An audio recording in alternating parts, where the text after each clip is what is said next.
Ok, vamos lá, finalmente, começando a última oficina do ano, a oficina do dia 7 de dezembro de 2022, a gente depois entra em recesso, as oficinas entram em recesso, vocês, por outro lado, devem dar uma boa olhada aqui na página, a gente deixou alguns treinos para vocês fazerem nesse período de recesso, até a gente conseguir voltar, retomar o curso de programação no próximo semestre.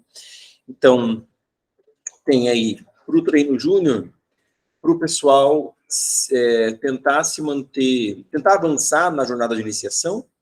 Então, a jornada de iniciação é o treino júnior para o pessoal fazendo as férias.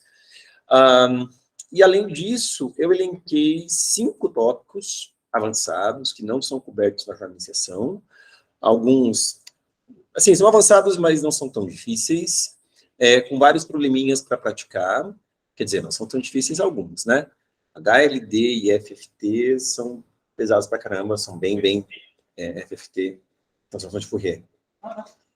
São tópicos bem avançados, têm caído em computação de programação, tem aqui problemas sobre esses assuntos, e esses aqui eu acho bem pesados, vale muito a pena estudar e aprender e conseguir passar alguma coisa daqui, tá? Mas, claro, também vale a pena estudar os outros assuntos, e ir treinando e aprendendo. Além desses 5, né, só elenquei 5, mas vale a pena também dar sempre uma olhada no grupo da Maratona Brasil, né, ver o que as pessoas estão discutindo, os assuntos que eles estão falando, pega um assunto lá que o pessoal comenta, vai estudar, vai tentar fazer algum problema que eles comentam, sempre vale a pena se manter atualizado, se manter crescendo, né, evoluindo, sempre essa é a ideia, tá bom?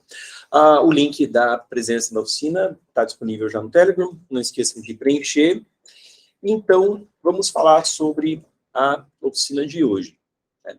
A gente vai continuar os 2 probleminhas que a gente fez, que a gente lançou na semana passada, que são o 481 do VA e o 446C do Codeforces. O 481 do VA era um problema de LES. Então, quem está assistindo a gravação, por exemplo, e não viu a oficina passada, deve interromper o vídeo e ver a oficina passada para a gente começar a falar aqui, tá? Eu não vou recapitular as coisas. Só vou lembrar aqui que esse 481 do VA, o objetivo do problema, a tarefa a ser desempenhada é ler uma lista de números, imprimir o tamanho da LES, da sequência, né? A LES é a longest increasing subsequence, a maior subsequência estritamente crescente, e imprimir a sequência, usando como critério de desempate aquela que aparece por último lexicograficamente, né? Como a gente falou na oficina passada. A gente tem aqui um código, vou compartilhar o código com vocês, que a gente já desenvolveu para esse problema. Desenvolver o código. Ele está lá no diretório do clube de programação. E ele tomou TLE porque não usou a implementação mais eficiente para LIS, né? Usou uma PD normalzinha, quadrática, né? Um código Godinho quadrado, ele tomou TLE lá no VA. Então, a gente vai pegar esse mesmo código, usar a mesma função main, e adaptar para trocar aqui a função LIS para fazer o serviço não em E ao quadrado, e sim em N log N. Então, vamos discutir rapidinho como que é esse algoritmo N log N.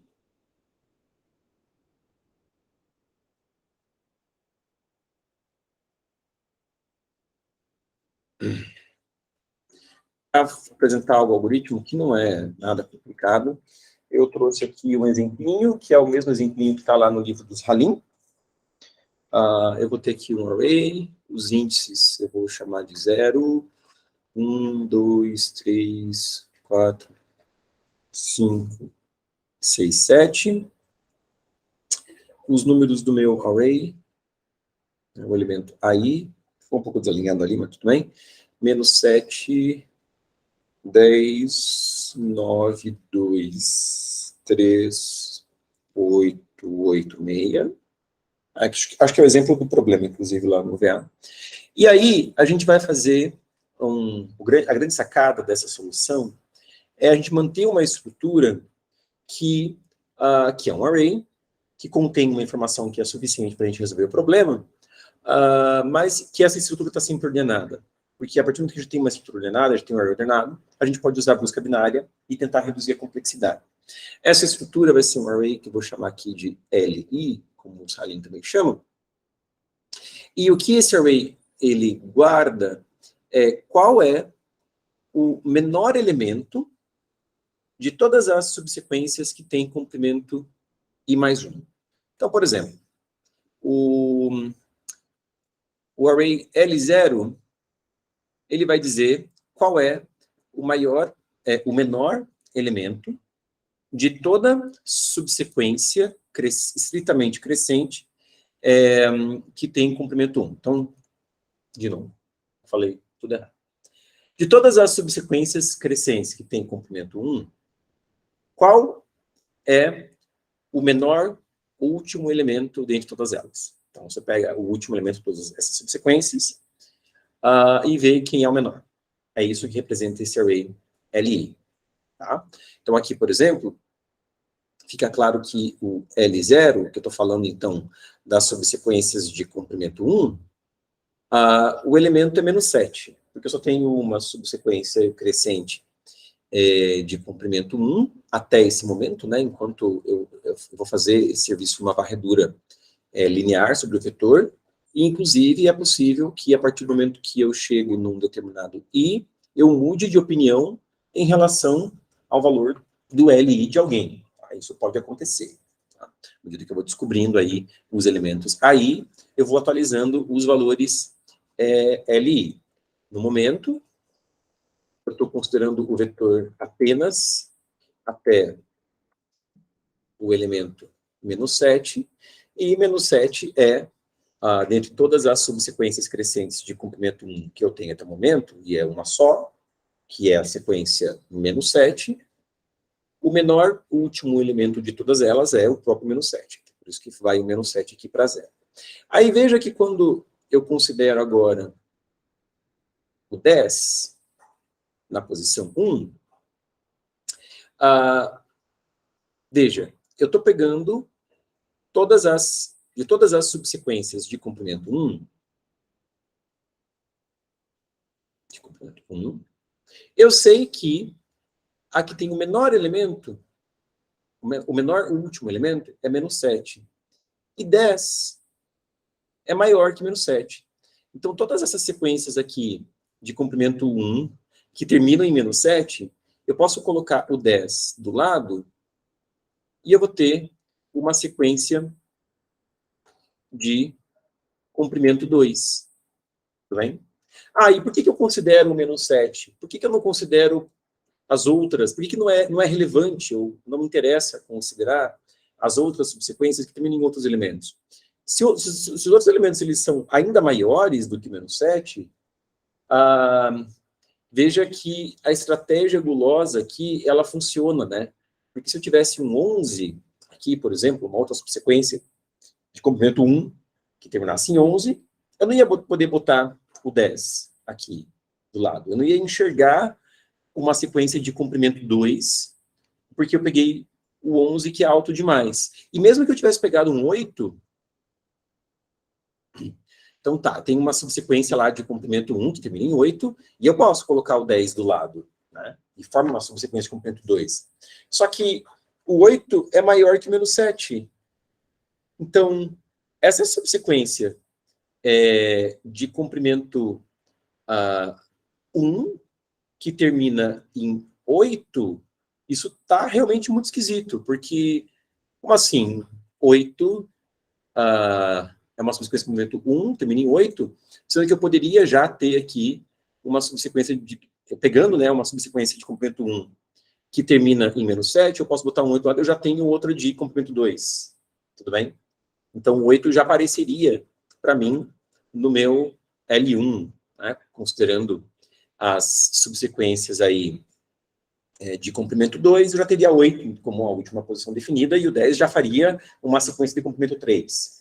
Então, é uma estratégia gulosa, quer dizer, manter para todo tamanho I mais 1, né, manter sempre o menor último elemento das subsequências que você encontrou com aquele tamanho. Né? Isso vai sempre te permitir identificar mais sequências do que se você não tivesse o menor elemento, o menor último elemento entre todas aquelas sequências com aquele tamanho. Tudo bem? O processo vai ficar mais claro na sequência. Então, aqui, o 10, eu sei que com 10 eu posso formar uma sequência de comprimento 2, e aí, então, o 10, por enquanto, é o menor, o último elemento de todas as sequências de comprimento 2. Aí eu avanço e olho para o 9. Na hora que eu olho para o 9, veja só, de todas as sequências de comprimento 2 que eu conheço até agora, o menor último elemento é 10. Então, eu não posso botar do lado desse 10, depois desse 10, um 9. Daí eu violo a condição de que a subsequência tem que ser crescente. Mas eu posso substituir esse 10 pelo 9. E eu posso fazer isso porque antes do 10 estava um menos 7. Tudo bem? Então, sabendo que de todos os elementos aqui que eu tenho no array LI, o último elemento, que é menor do que 9, é menos 7, então eu troco aqui na posição 1 do array LI, o 10 que eu tinha para 9, porque agora eu consigo colocar esse 9 do lado das sequências que terminavam em menos 7, e eu tenho sequências de comprimento 2 que terminam agora em 9, e não mais em 10. Tudo bem? Quando eu avanço para a posição 3, que tem o 2 lá, eu olho, bom, o maior elemento desse array LI, que é menor que 2, é o menos 7. Então, todas as sequências de comprimento 2 que terminavam em 9, eu posso jogar o 9 fora, colocar o 2 no lugar, e agora eu tenho sequências de comprimento 2 que terminam num elemento ainda menor do que 9. Mas eu não consegui ainda formar sequências de comprimento 3. Né? E posso garantir que elas não existem também, por causa dessa estratégia gulosa, que eu sempre estou mantendo ali o menor último elemento para cada tamanho de sequência que eu estou identificando. Tudo bem? E vejam só que esse array LI, ele é um array ordenado, né? Ele sempre vai ser ordenado. Porque justamente, né, é à direita das sequências de comprimento 0, de comprimento 1, que eu formo as de comprimento 2. É à direita das sequências de comprimento 2 que eu formo as de comprimento 3 e assim por diante. Então, agora, quando eu avanço e olho para o 3, eu vejo que o maior elemento na lista LI, na lista dos LIs, menor do que o 3 é o 2. Né? Então, quer dizer que eu consigo agora formar sequências de comprimento 3, porque todas as sequências que terminavam em 2, eu consigo botar um 3 do lado e formo uma sequência de comprimento 3. Tudo bem? Quando eu olho para o 8, o maior elemento da lista L, que é menor que 8, é 3, que é o último, inclusive, da lista. Então, de todas as sequências que terminavam em 3 e que tinham comprimento 3, eu posso, à direita delas, colocar um 8 e formo uma sequência de comprimento 4. Tudo bem? Olho para esse segundo 8, né? Esse segundo 8, o maior elemento que tem, menor do que 8, é o 3. Então, à direita de todas as sequências que terminaram em 3, eu coloco um 8, tem uma nova sequência de comprimento 4, mas eu não consigo formar sequências de comprimento 5. No nosso problema, que a gente quer sempre saber as últimas sequências lexicograficamente, eu preciso atualizar a informação, inclusive, de que eu estou botando aqui um 8, mas é esse 8 aqui na posição 6, e não esse 8 aqui na posição 5. Né? Por isso que na nossa implementação, a gente não vai guardar aqui os elementos mesmo, menos 7, 2, 3, 8. A gente vai guardar os índices deles, o 0, o 3, o 4, o 6, a gente vai guardar os índices para poder recuperar essa informação dos pais, né, para poder reconstruir as listas, sempre garantindo que está reconstruindo as últimas lexicograficamente. E depois, quando a gente avança e olha para o 6, o último elemento menor do que o 6 é o 3. Então, eu vou lá e de todas as sequências que terminavam em 13, tinha o complemento 3, se eu coloco um 6 na frente, no lugar do 8, que era o que eu conseguia colocar, eu tenho uma sequência de complemento 4 que termina num elemento menor do que o 8, que é o que eu sabia que dava para fazer. Beleza? Esse algoritmo, ele é simples, dá para ver que a complexidade é O de n log n, porque para cada um dos n caras na varredura linear, da esquerda para a direita, eu vou fazer uma busca binária, né, que vai ter log n de complexidade, e dá para ver também que quando você constrói essa lista L, o tamanho da lista, no final, né, a última posição aqui, quando você avançou, vai definir qual que é o tamanho da longest increasing subsequence, né, da maior subsequência que você conseguiu identificar. Aqui eu consegui identificar as subsequências de comprimento 4, porque essa lista L tem 4 elementos, né, foi o máximo que eu consegui avançar com ela, não consegui avançar para comprimento 5. Tudo bem? Beleza. Alguém tem uma dúvida, pergunta, comentário? Não? Todo mundo que fez a lição de casa aí, né, da semana passada, acho que conseguiu passar o problema também, né, não era difícil a implementação. O truquezinho mesmo era perceber que você precisava guardar aqui, em relação à explicação dos Halim, né, guardar não um elemento, e sim o índice onde ele ocorre. Esse era o pulinho do gato que precisava perceber para poder implementar e passar o código, né. Mas aqui, já fiquei sabendo que vocês conseguiram passar. Pedro conseguiu passar também? Código, eu tinha feito. Eu não tenho a lição ainda. O Pedro falou que conseguiu passar. Legal, legal. Então, vamos codar aqui rapidinho também, pra vocês verem a minha solução, se interessar por alguma coisa, e também quem mais esteja assistindo a gravação.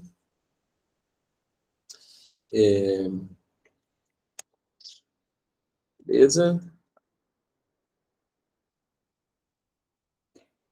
Então, a gente vai... a barra bonita que está na frente. Deixa eu apagar isso aqui, que isso aqui é quadrático, a gente não quer.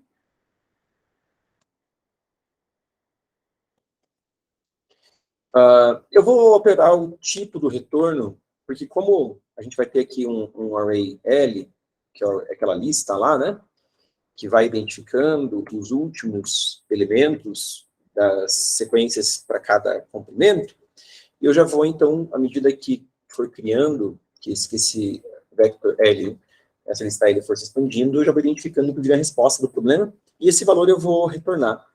Era algo que a gente, aqui na função main, tinha uma etapa, né, em que a gente percorria todo o array de lists para ver qual que era o maior de todos, que essa seria a resposta. Então, isso a gente não precisa mais fazer, porque a gente já vai conseguir identificar o maior só pelo tamanho aqui da lista L. Tá bem? Então, quando eu chamar aqui a função list, eu já vou pegar uma variável de resposta, vai receber o resultado da função, e já vou printar a resposta. Eu não preciso. Printo a resposta. Aí, eu vou mexer aqui na função main que tiver que mexer, para depois a gente vir aqui para a implementação da função list. Eu vou mexer basicamente isso. Agora eu tenho que reconstruir a lista, né? A sequência que foi identificada. Então, o I, eu vou pegar da lista L, quem está na última posição. A última posição é a resposta menos 1. Né? A lista L é a lista dos comprimentos, e lembrando que o 0 identifica o comprimento 1. O 1 identifica o comprimento 2 e assim por diante. Tá? Então, eu vou procurar lá para a posição resposta menos 1, que identifica o comprimento resposta. Aqui eu estou guardando o índice do elemento, que é o último das listas de comprimento resposta menos 1. E eu vou pulando pelos pais, né? Olho daí para o pai do pai, para o pai do pai do pai, etc. e vou guardando nesse vector TMP a resposta que eu vou imprimir. Beleza. Ok, aí vamos lá implementar a função lis. Só antes, deixa eu inicializar esse vector L, que eu já inicializei na função main o vector lis. Eu fiz a alocação dinâmica para todas as n posições que eu precisava. Os pais de todo mundo, inicialmente, a posição -1. E eu vou aqui colocar, já vou definir, né, para a posição -1 do... para a posição -1 não. Para a posição 0 do array, no nosso exemplo lá, na posição 0 eu tinha o valor -7, né? Então, nesse momento aqui, quando o i vale 0, eu estou olhando só para o primeiro elemento do array, eu já posso definir, com certeza, que o primeiro elemento com o qual eu vou criar aqui a lista L vai ser 0. Né? 0 faz referência aqui a -7. A gente começou lá no exemplo na lousa com o valor -7, mas aqui a gente quer guardar o índice onde ocorre o valor. Eu já começo isso com o primeiro elemento, porque daí, nas posições 1, 2, 3, 4 em diante, eu já tenho uma lista à esquerda que é não vazia, para poder fazer busca binária sobre ela. Tudo bem? Já tenho pelo menos um elemento lá para poder procurar e poder fazer o que eu preciso fazer. Então, já vou inicializar aqui a lista L com o valor 0. E aqui, na minha função lis, eu vou ter uma variável i, que vai começar, então, da posição 1 em diante. Para cada posição i, eu preciso primeiro verificar se o elemento que está na última posição da lista, né, lembrando, a última posição da lista é o índice do elemento. Então, eu olho para o elemento em si. Se esse elemento for menor do que o meu AI, né, que é o elemento da vez, da minha varredura, eu sei que eu já consigo, eu descobri que eu tenho listas ainda maiores do que as que eu tinha encontrado. Então, nesse caso, eu vou incrementar minha resposta. Aqui, a resposta eu tinha deixado da função main. Né? Vou chamar, vou declarar aqui também a resposta. Começa com 1, eu já tenho listas de tamanho 1. Então, eu incremento a resposta. Eu vou definir que o pai da posição i é justamente isso aqui que eu tinha. Né? Olho lá para o último elemento que estava guardado na lista, para a posição. Né? Esse cara, o que eu guardo na lista é a posição, de qualquer forma. Então, o pai da posição i é essa posição aqui. E já defino que o lis da posição i... Não.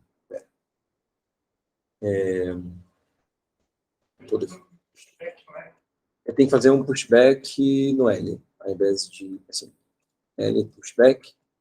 Eu vou lá e coloco a posição i. Tudo bem? Aliás, a gente não vai usar esse lis aqui, né? A gente não quer saber. A estratégia aqui não é saber as listas que terminam em cada posição. Você veja que é outro algoritmo. Não precisa daquele lis lá. Então, eu dou um pushback no L. Beleza.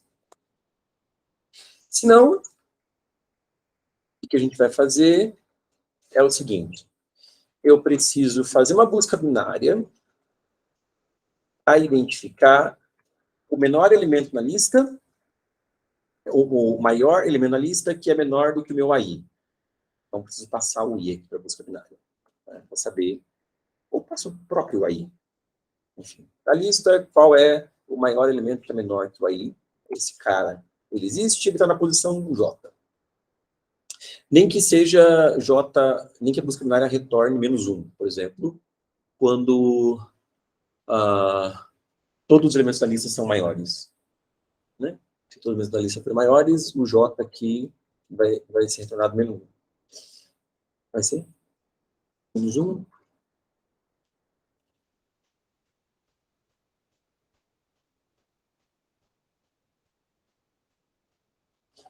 Pois é. Só que menos um me daria problema se eu quisesse fazer um L de J. Então, eu vou fazer, na verdade, esse J ser não a posição da lista onde ocorre o maior elemento que é menor que o meu AI, mas sim a posição seguinte, onde eu quero colocar o AI. Tudo bem? Para poder fazer isso aqui, ó. LJ recebe I. Tá legal? Se não, eu teria que fazer LJ mais um recebe I. Não faz diferença. Assim, no fundo, o que vai mudar é o que você vai ter que fazer lá na busca binária, né? Como você implementar a busca binária. Eu acho que eu vou implementar desse jeito. Retorna o índice onde tem que entrar o I. Tudo bem? Você já sabe que não dá para incrementar, que não dá para dar um pushback na lista, então retorna o índice onde tem que entrar o I. Tá? Que é a direita do maior elemento que é menor. E aí eu sei que o pai da posição I é o cara que está na lista na posição J-1. Né? Então, esse é o pai da posição I. Se a gente tiver na posição 0, aí é menos 1.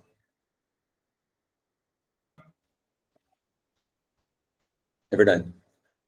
Eu tenho que garantir que esse J é maior que 0. Né? só um Fernandinho. Fernandinho. Então, se não, é menos 1. Bem, eu já defini que o pai de todo mundo como menos 1. Então, eu podia fazer... se o J maior que 0. Eu já instanciei aqui. Eu já aloquei aqui o P com menos 1. Então, preciso garantir que o J menos 1 é maior ou igual que 0, né? Beleza? Acho que é isso. Tem que fazer a busca binária. Bom, para implementar a busca binária, lembrar que eu quero retornar a posição onde tem que inserir o AI. Então, eu vou ter aqui a busca binária, recebe o inteiro X. E o low e o high da busca binária. Então, eu vou definir o low, tá? A minha estratégia, né? Vai ser o low fora do intervalo, onde pode estar o índice, e o high vai ser dentro do intervalo onde pode estar o índice. Então, L size menos 1, né? Para não ter perigo de loop infinito na busca binária. Então, um deles fora do intervalo, outro deles dentro. O intervalo onde pode estar o índice é de 0 ao tamanho menos 1. Tá bem? Então, enquanto o high menos low é maior do que 1, né? Porque quando for igual a 1, é porque dos válidos só tem um cara. Né? Na área sempre a gente tem que dar uma pensada, né? Ainda mais, às vezes é de maximização, minimização, às vezes quer restringir por baixo, às vezes quer restringir por cima, então é sempre bom dar uma pensada para não fazer besteira. Então, no final aqui eu vou retornar o high, né? Que é o high que está dentro do intervalo. O mid é low mais high sobre 2. E eu vou comparar o A L mid, né? O L mid é a posição, então eu tenho que olhar o A L mid e verificar se isso é menor que o X. Se for menor que o X, o low recebe o mid, porque daí eu sei, eu estou descartando essa posição mid, ela não é uma posição válida, uma vez que eu quero retornar onde eu tenho que inserir o elemento, tudo bem? Se não, é o high que recebe o mid. Né? A posição mid ainda é uma candidata, então desce o high para ela. Beleza? Dúvidas, perguntas? Acho que o código é isso. Não? Quem fez aí coisas que fez diferente, quiser comentar? Eu só fiz recursivo, né? Se eu tinha busca binária, sempre, tipo, nossa, dúvida, assim, na frente. Prefere fazer recursivão. Tudo bem. Log não vai dar Stack Overflow por causa disso. Tudo certo. Eu não sei. Eu não tinha uma sobre sobre isso também. Você vai ter log chamadas recursivas empilhadas, então não é um problema. Né? Pode ver, por exemplo, a gente começa a ter um pouco de medo quando é, por exemplo, uma DFS num grafo muito grande. porque você pode ter N chamadas recursivas empilhadas e pode dar Stack Overflow. Mas coisa que é log, assim, fazer recursivo não tem problema, não. Vamos embora. Vamos lá, testar.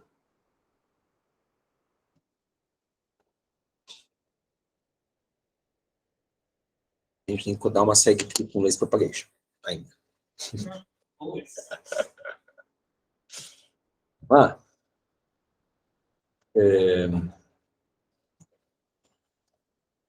código. Eu chamei de TLE. Eu editei o próprio código, é? Putz, eu queria guardar para a posteridade o que a gente fez. O TLE. Eu não estou na pasta certa, né? Sim, porque... Pera. Pessoal, eu estou cagando. Vamos fazer o seguinte. Vou chegar aqui, eu vou mover. Se vai funcionar.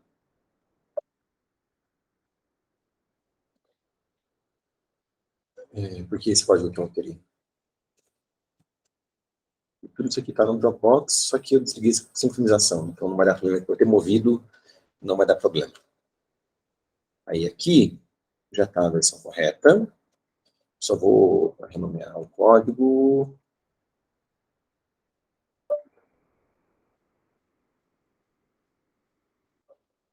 Vamos lá.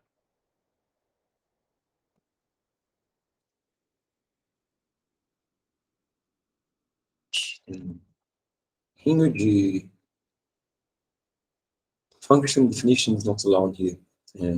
Página, linha 30. Meu Deus. Olha só. E agora?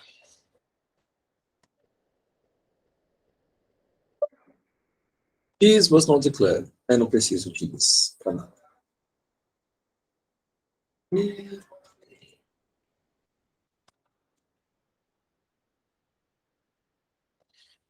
Unused variable J.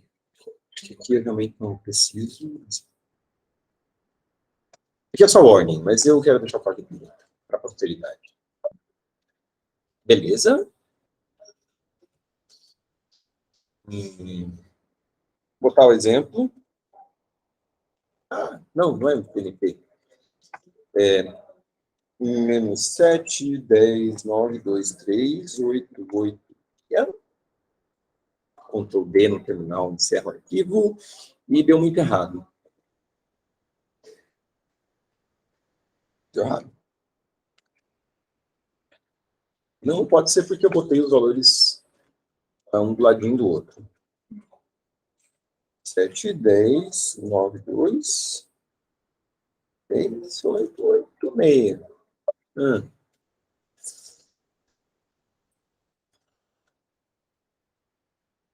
Estava no código, tudo bem?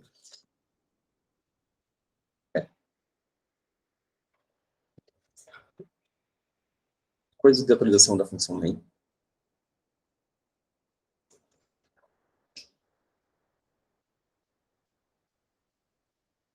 Olhando o pushback, pega o pai, imprime de trás para frente.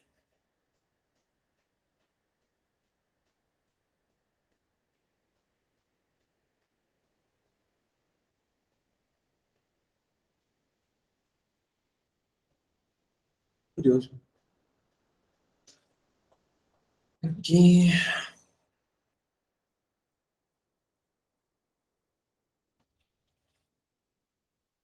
Não quero perder muito tempo pensando. Pegar o código do ensaio.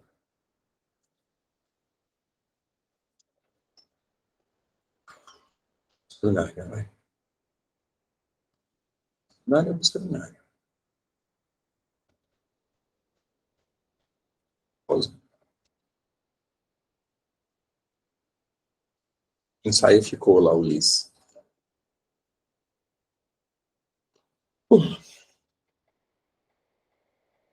Aqui eu chamei de hatch.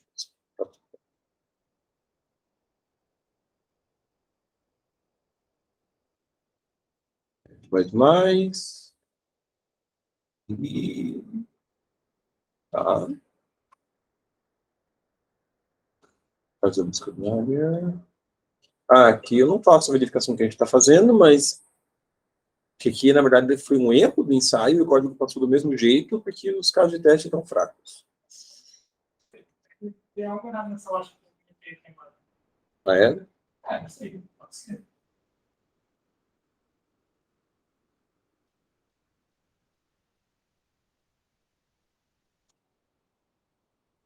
Se o J é 0, o pai é -1 mesmo. Então, sim. Tá tudo bem. Aqui não tem erro. Deixa eu ver lá a função main. Talvez seja a função main.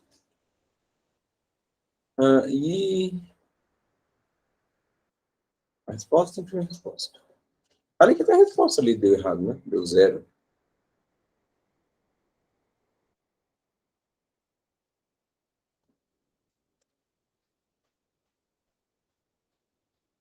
Isso me chamou a atenção.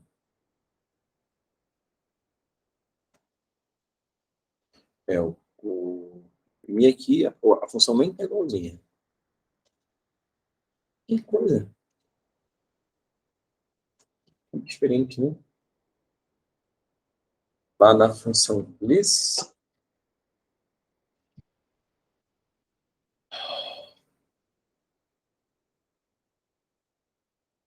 de 1 a n.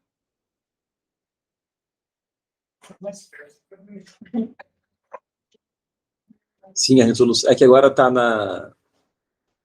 no modo de toda a tela, né? Aí vocês não estão vendo nada. Esse projetor é ruim. Ó, função list.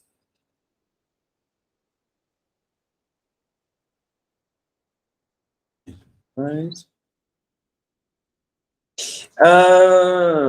tem a ver com o momento onde eu estou incrementando aqui, ó. Eita, nós. Né? Pronto.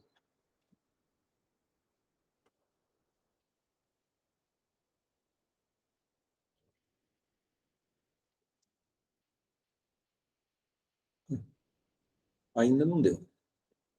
Você comprou, tá? Play. E... Você salvou, pai? salvei também. No diretório certo. Mas era um erro, com certeza era um erro. Ah, retorna 0. Eita, que retorna 0 aqui, homem? Retorna 0. Mas o diretor é técnico, não sei. Não, porque ele tá pegando 0, né? Ó, aqui ele tá mandando retornar, né? Ele pega a posição, -7, 2, 3, 6. Tá bom, muito bem. Sensacional. Ai, Jesus. É o cansaço. Deu a página do clube, aqui.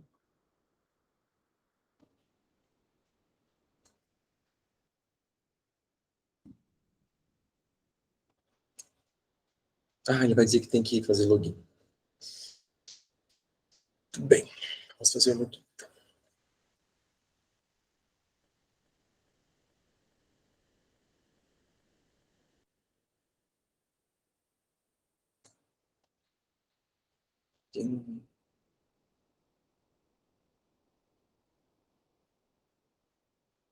É o código certo, né? O vector APL ali não tem this, no ensaio tinha this. Então não estou enrolando vocês.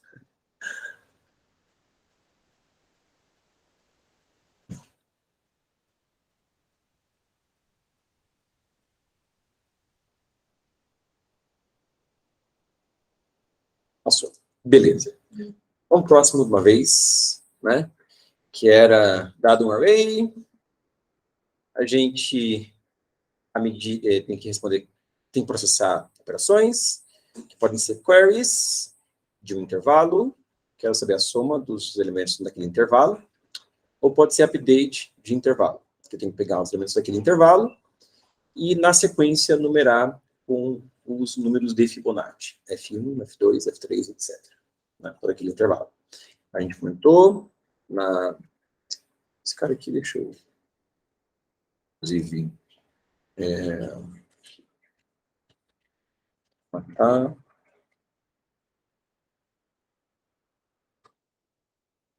gente comentou na semana passada que a ideia é organizar. A ideia é você perceber, né, que o Fibonacci de N é 1 sobre raiz de 5. Essa é uma solução, tá? Mas, sim, tem outras. A gente já vai fazer, como a gente comentou na semana passada, a implementação, que é do jeito como está lá no tutorial do Forces, que é tentando pegar a versão discreta da fórmula do Fibonacci, né, a versão da fórmula do Fibonacci na aritmética modular, módulo 10 mais 9, mas dá para fazer de outras formas, e eu vou comentar rapidinho com vocês o que daria para fazer diferente, tá? Então, e fica até como exercício fazer diferente, enxergar possibilidades. Bom, a gente tem, então, que o Fibonacci de N é 1 sobre raiz de 5, φ na N, φ chapéu na N, onde φ é a proporção áurea, 1 mais raiz de 5 sobre 2. Φ chapéu é 1 menos raiz de 5 sobre 2, né? As duas raízes da equação x ao quadrado igual a x mais 1. 5 é um número que, quando a gente pega a equação x ao quadrado igual a 5, módulo p, e aqui o meu p é o 10 a nona mais 9, né? Essa equação tem solução, e ela tem solução porque 5 na p menos 1 sobre 2 é 1, módulo p. Então, essa equação tem solução, a gente pode brutar e descobrir essa solução. Uma vez que a gente descobre a solução, então quer dizer que existe o raiz de 5 no mundo da aritmética modular, módulo 10 a nona mais 9. Então, se existe o raiz de 5, existe φ na N, existe o φ no mundo da aritmética modular, módulo 10 a nona mais 9, e existe o φ chapéu também. Esses caras são números de 0 a menos 1, né, na aritmética modular, módulo 10 a nona mais 9, a gente pode brincar tudo nesse mundo. Aí a gente tem que perceber que quando eu tenho lá 3 elementos, por exemplo, A1, A2 e A3, e eu vou querer somar esses caras com F1, F2, F3, e somar tudo, né? O que eu vou ter vai ser o A1 mais 1 raiz de 5 sobre φ na 1 menos φ chapéu. Não, eu falei menos ou mais lá? Menos. Eu vou ter o A2 mais 1 sobre raiz de 5, φ na 2 menos φ chapéu na 2, e eu vou ter o A3 mais 1 sobre raiz de 5, φ na 3 menos φ chapéu na 3. Isso aqui é igual. Deixa eu chamar aqui. Deslocar um pouquinho. É igual a 1 sobre raiz de 5, que eu vou colocar em evidência, a 1 raiz de 5 mais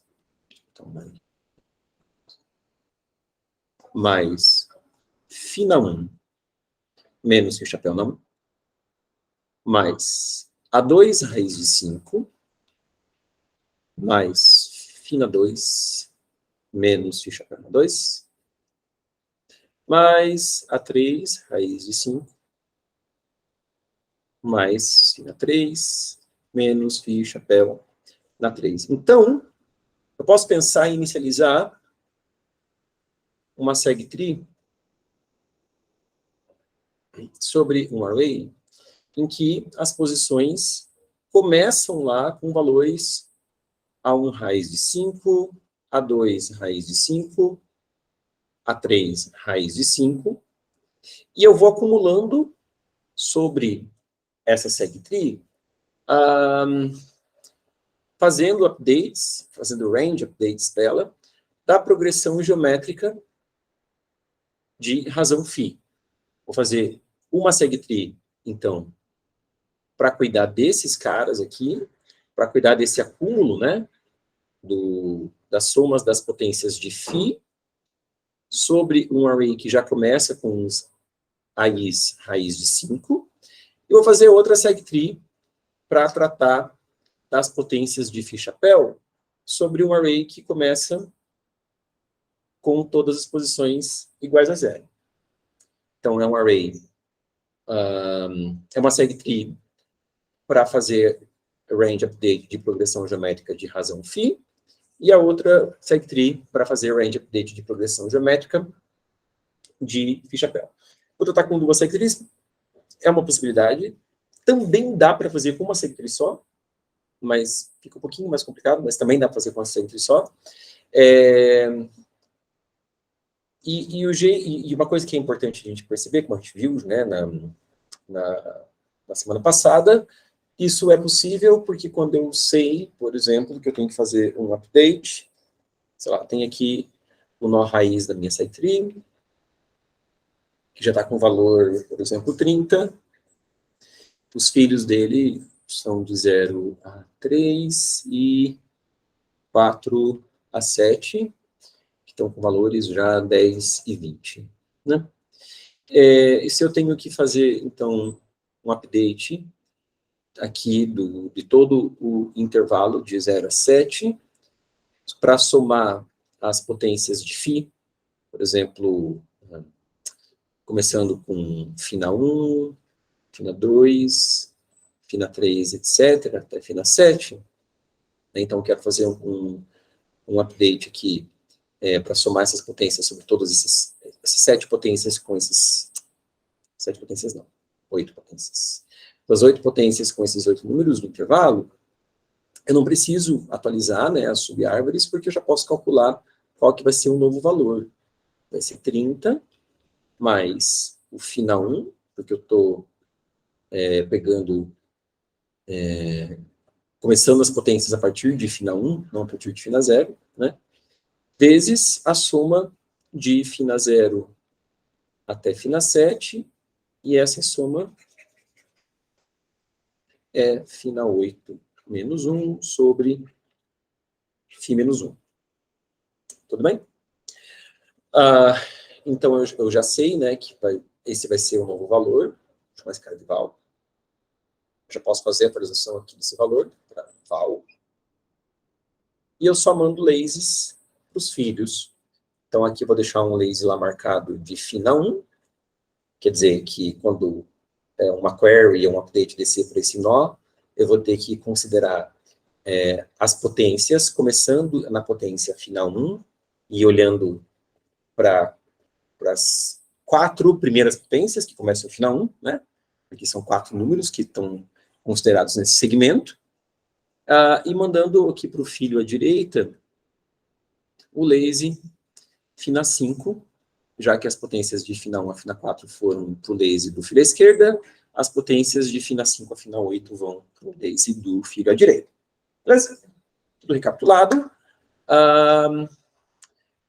Uma coisa que é importante observar, que no enunciado do... Nossa, deu aqui. No enunciado do problema, a gente tem os Fibonaccis sempre começando no F1. Quando você faz uma query lá, 1LR, você quer que na posição L comece, você some de F1, e aí vai F2, F3, etc. Então, você nem precisava ter essa fórmula, usar essa fórmula, que é a fórmula fechada do Fibonacci, só que agora na aritmética modular, né? No módulo 10 e módulo mais 9, porque você não vai trabalhar com Fibonaccis grandes. Você vai trabalhar no melhor dos casos, no pior dos casos, você vai trabalhar com Fibonaccis que vão de F1 até Fn, sendo n o número de elementos no array. Esses são os Fibonaccis que você vai considerar. Então, você podia pré-computar esses Fibonaccis todos,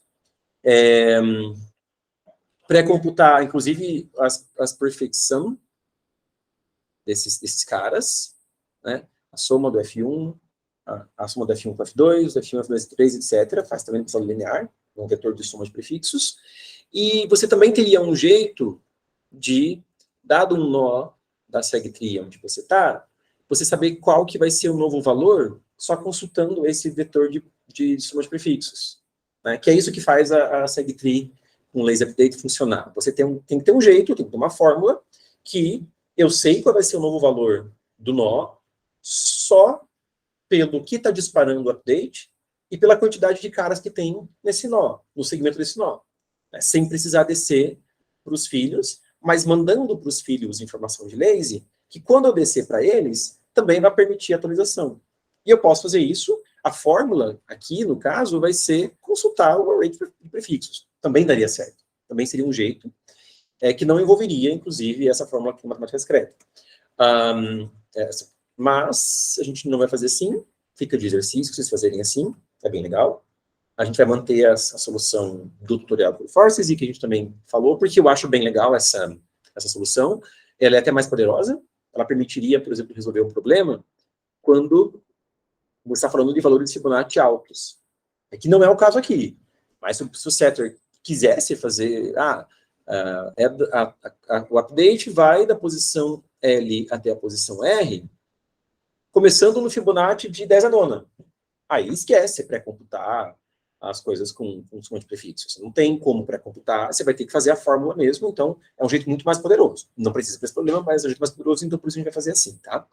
Uma coisa que eu não vou fazer é na hora que eu tenho que calcular essas potências, as potências de φ, eu não vou fazer toda vez, todo nó, disparar uma exponenciação binária para calcular essas potências. Porque, veja, o negócio já é número de queries, número de operações, vezes log n. Tudo bem? Só que se para cada operação, para cada nó, cada vez que eu visito um nó, eu tenho que fazer uma coisa que também é log, e pior, é log p, né? E o p é 10 a nono. Tem que fazer uma coisa log. Por causa de uma exponenciação binária dentro do nó, isso aqui vai virar um log ao quadrado. E nem é n, né? É um log p ao quadrado. Então, o p é maior que o n, porque p é 10 a nona. E aí, isso aqui vai dar um time limit exceeded, e vai dar mesmo porque eu codei assim e deu o que ele é. E a gente não precisa, a gente pode pré-computar todas as potências. Você pode... No caso, pré-computar, aquilo que está entre parênteses ali, né? Serve para pré-computar, é isso? Eu pré-computar as potências do φ chapéu, e eu vou também já deixar pré-computado o inverso multiplicativo de φ menos 1 e φ chapéu menos 1. Que daí aí tudo vira de 1, né? Porque o de cima você nem pode pré-computar. É que eu vou ter a potência pré-computada.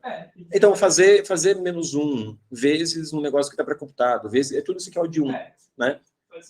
Sim, a gente vai otimizar onde tem impacto na complexidade, que é reduzir um negócio que é log para um negócio que é o de 1.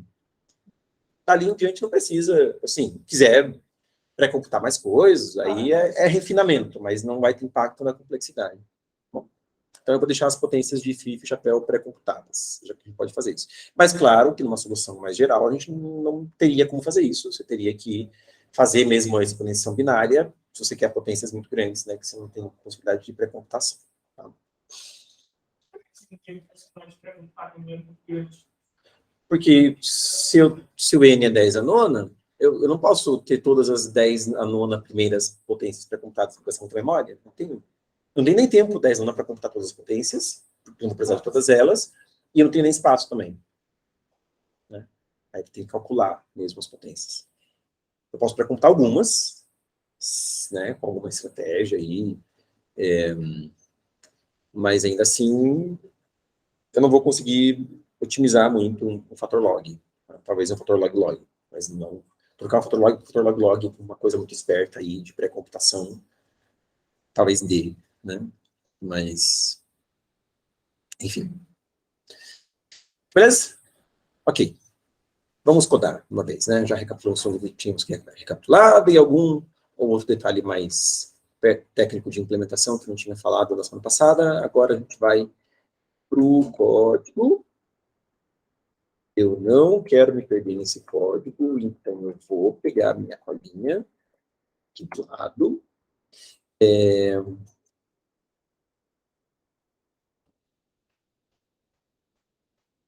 Cadê o Emacs que eu tinha aqui, né?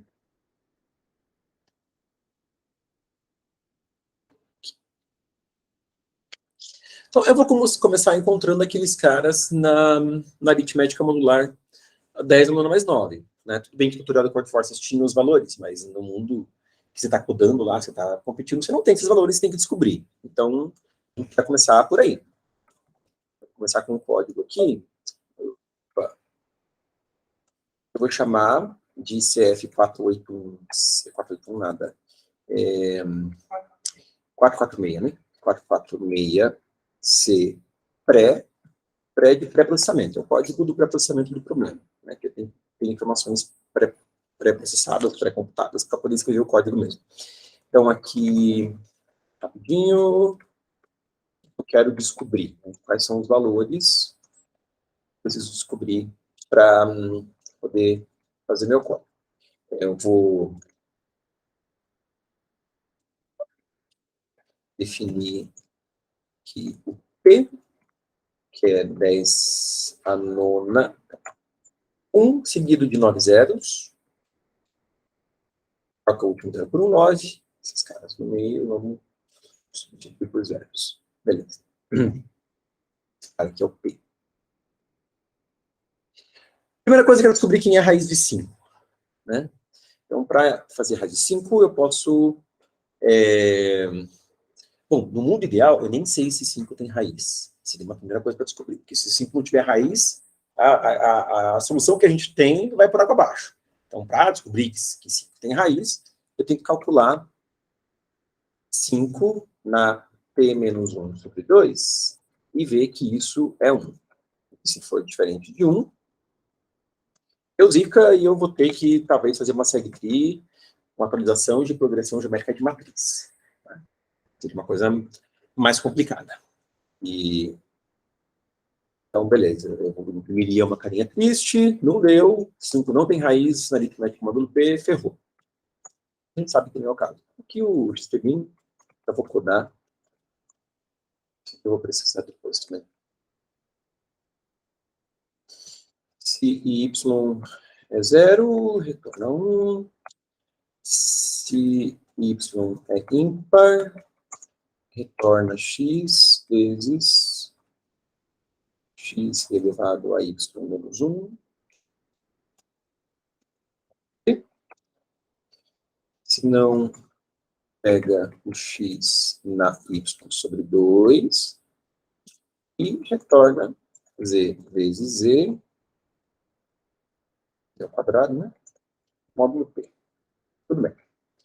Agora, descobri que o 5 tem raiz. Vamos encontrar a raiz, pegar o x.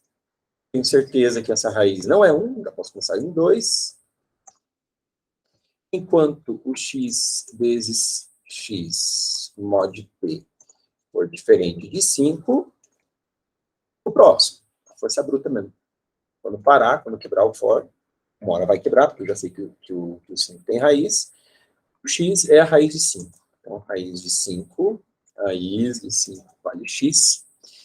O 1 sobre raiz de 5 inversa, é o x elevado a p menos 2, do pequeno teorema de Fermat. Um inverso multiplicativo elevado para menos 2, porque é primo. O φ é 1 mais raiz de 5 sobre 2. Sobre 2 é vezes o inverso multiplicativo de 2, módulo P. Isso aqui, módulo P. Né? Esse é o φ. E chapéu é 1 menos raiz de 5. Isso aqui vai dar negativo. Então, eu já somo com P. Né? 1 menos raiz de 5 sobre 2. Assim, eu encontro o φ chapéu. Eu preciso do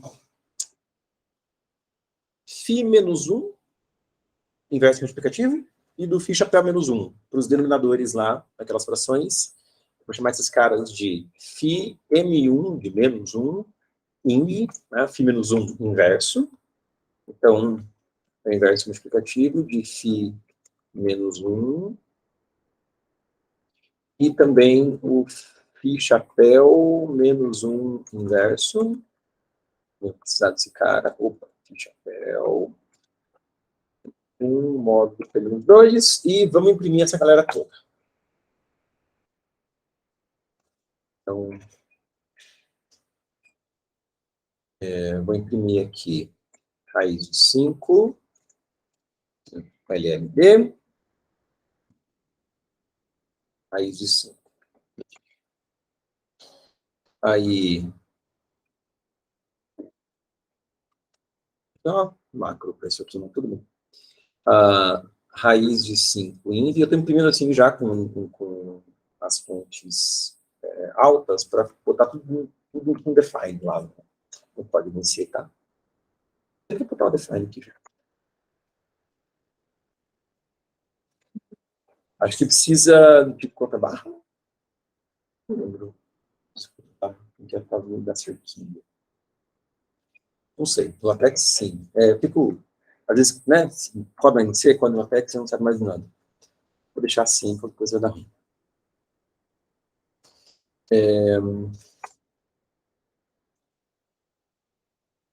Aqui vem o φ.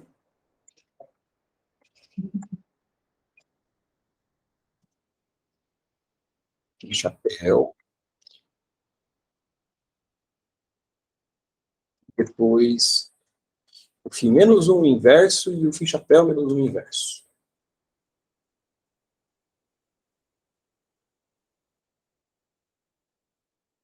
Olha só.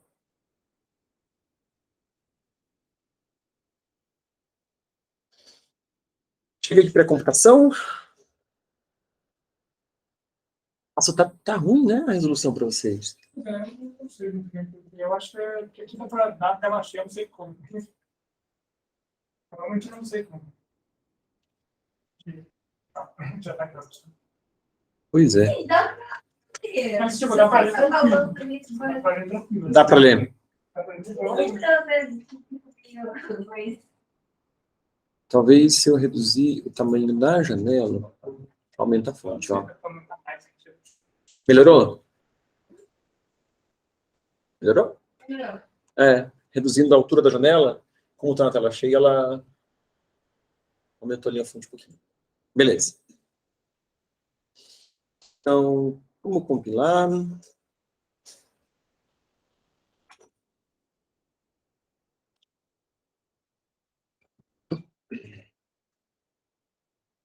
CF, processamento.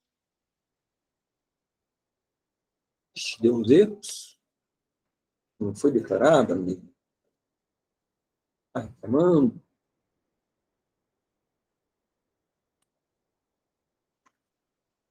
Acho que é porque não defini que era LL.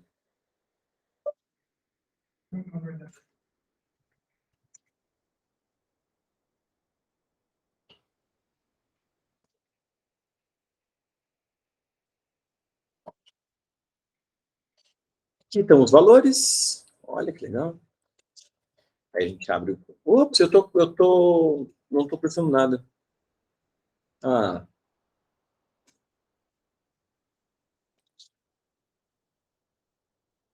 Vocês, tá?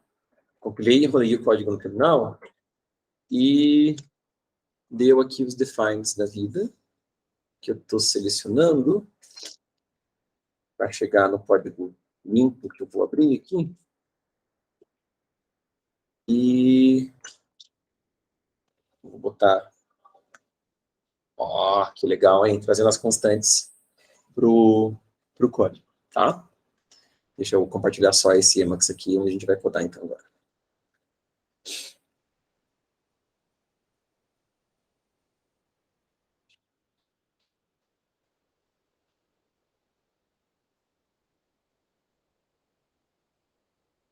O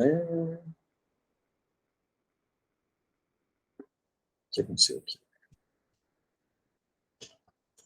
Acabar fica na minha frente. Beleza. Então, vamos lá. Esse é o nosso código.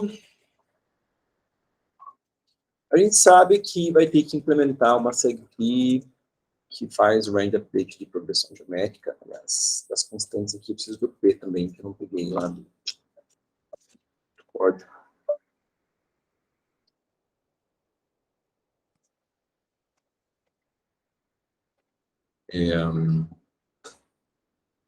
Isso aqui. A gente vai... Deixa eu conferir se os valores estão certos, né? Olhada aqui na minha cola. Bater meio por cima. Os valores são esses. Beleza. A gente vai ter que codar uma SegTree que seja de Range Update de progressão geométrica para RS, que é Range Sum Query, e ainda por cima são duas SegTrees. Eu não quero escrever dois códigos. Então, o jeito mais higiênico, que eu ensaiei para vocês, é fazer com uma struct.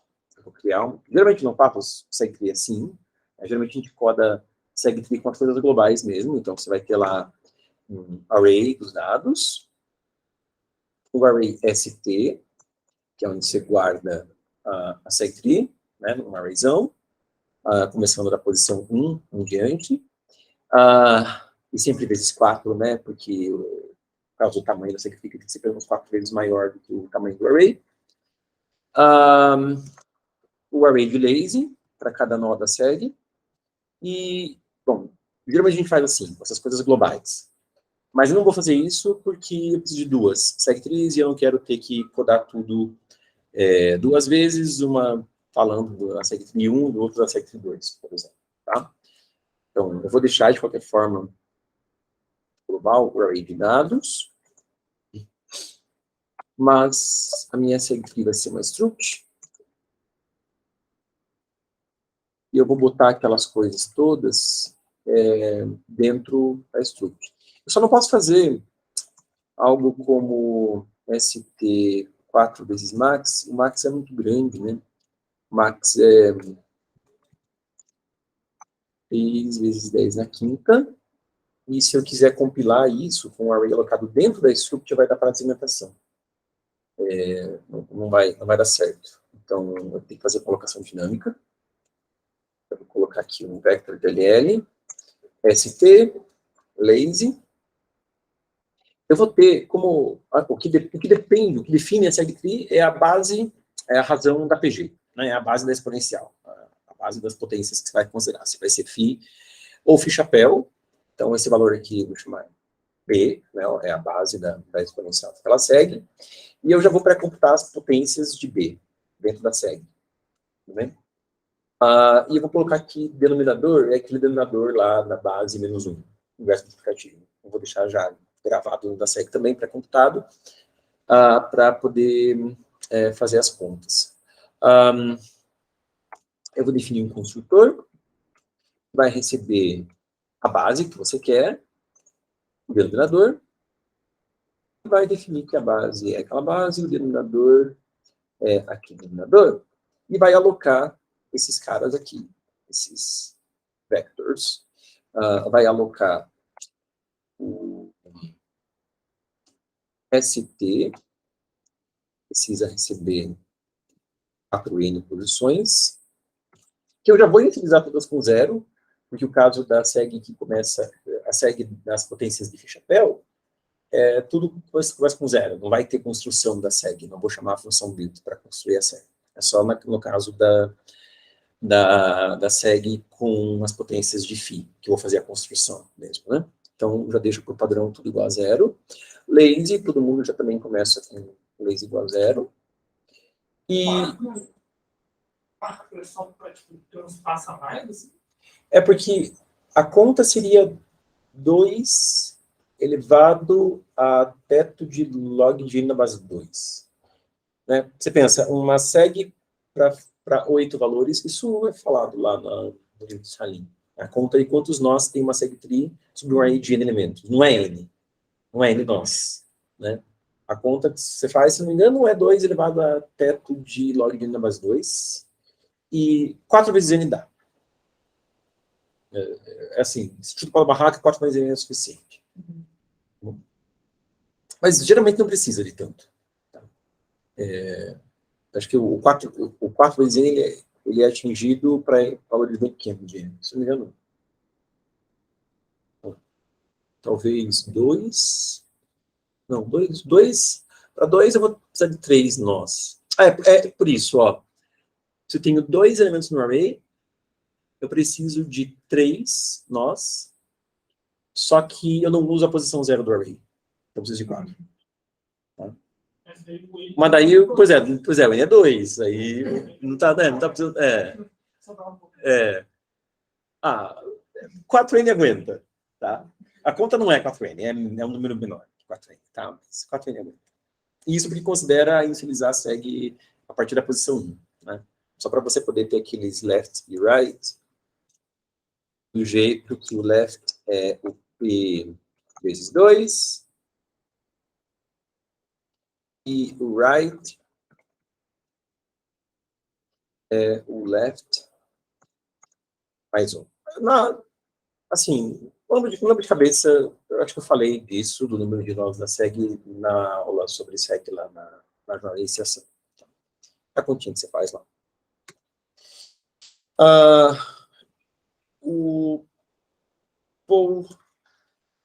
Eu vou pegar as n primeiras potências, só que só n não é suficiente, porque eu preciso das potências a potência 1 até a potência n. Então, aí já são as n mais 1 primeiras potências. Como a SEG quebra em 2, pode passar adiante, sei lá. Pegando as 2 vezes n primeiras potências, eu sei que dá conta, eu sei que aguenta e não interfere na complexidade. Né? É só 1 vezes 2 ali. Beleza. É o que eu preciso inicializar para eu criar uma SEG. Então, para isso aqui fazer um pouco de sentido, né? Eu vou ter lá na função main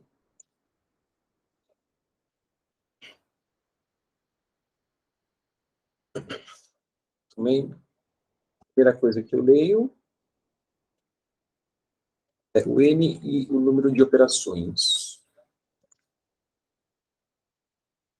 E aí eu vou rodar. Primeiro eu vou ler os n elementos.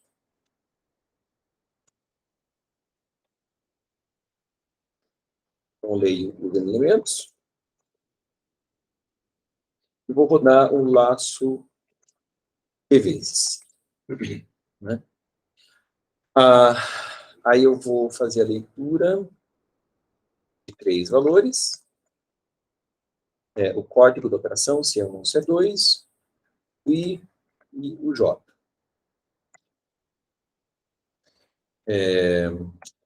Vou fazer aqui um switch. Esse código.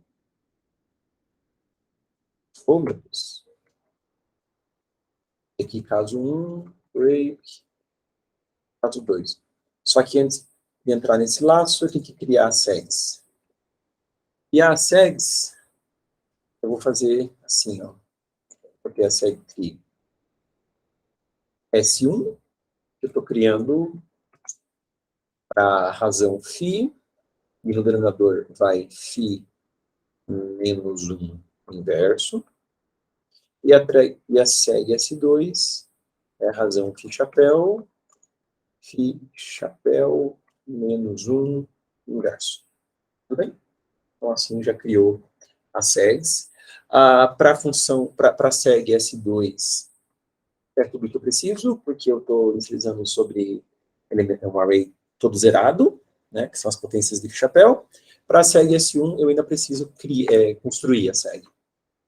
Vou construir com o ST, básica de construir seg, constrói a seg S1, a partir, o código recursivo, né, então a partir do nó 1, que corresponde ao segmento de 0 a n-1 do array. Deixa eu pré-computar as potências. A potência 0 das duas segs é 1. E aí eu vou fazer um for e a potência de 1 é 2n-1. A potência i é a potência e menos 1, outros, e menos 1, vezes a base. No caso da seg 1, a base é φ. No caso da seg 2, a base é φ-chapéu. Todas as operações em aritmética modular, módulo.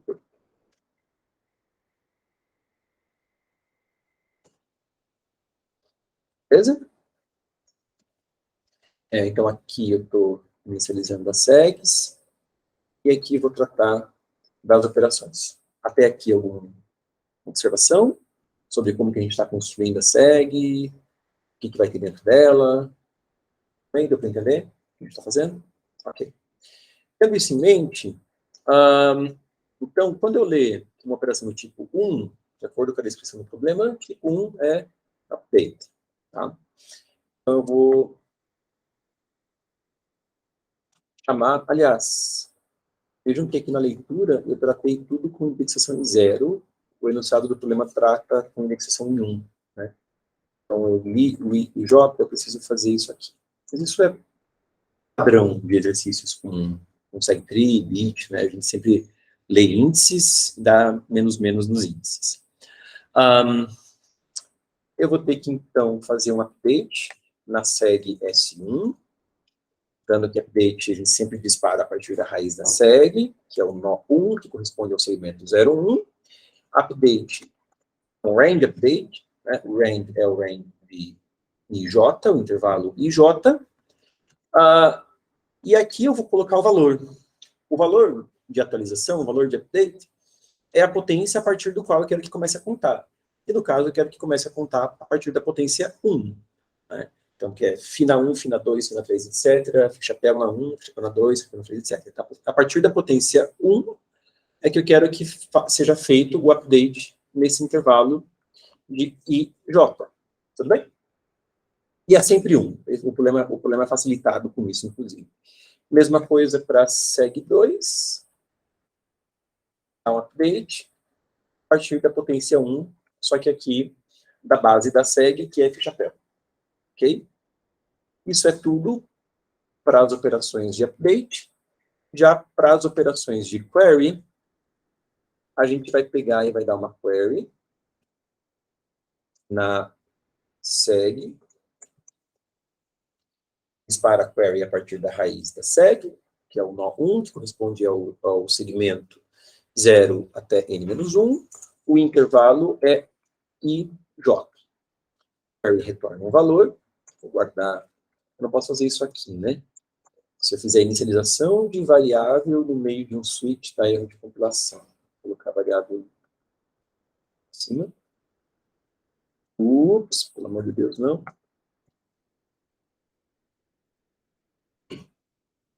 Então, resposta 1 recebe o resultado da query sobre a seg 1. Resposta 2 recebe o resultado da query sobre a seg 2. Aí, que conta eu tenho que fazer? Eu tenho que pegar 1 sobre raiz de 5, que é a raiz de 5 inversa, eu tenho isso lá para contar. 1 sobre raiz de 5, vezes a resposta 1, menos a resposta 2.